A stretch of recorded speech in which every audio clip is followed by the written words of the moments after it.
ഞാൻ ടേസ്റ്റ് ചെയ്യാൻ കഴിച്ചു. ഒരു രക്ഷയില്ല അല്ലേ?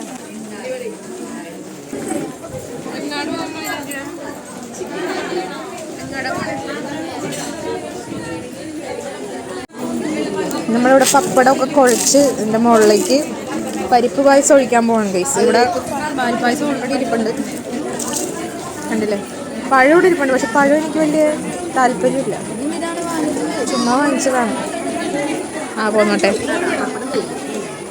ഓക്കെ, കുറച്ചുകൂടെ ഒഴിച്ചോ. ഓക്കെ,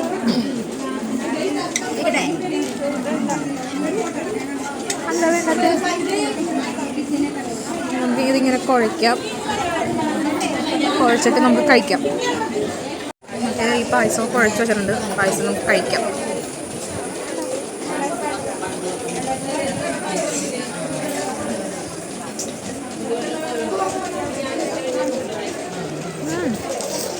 നല്ല ടേസ്റ്റ് ഉണ്ട്. ഇവിടെ ഒരാൾക്ക് ഇഷ്ടമല്ല, നല്ല രസമുണ്ട്. ഞാൻ സദ്യയിൽ 2 പായസം കുടിക്കും. ചില കല്യാണങ്ങളിലൊക്കെ പരിപ്പ് പായസം ഭയങ്കര മട്ടിപ്പായിരിക്കും, പക്ഷെ ഇത് നല്ല രസമുണ്ട് കേട്ടോ. ഇത് കഴിഞ്ഞിട്ട് പാലട പായസം കുടിക്കും.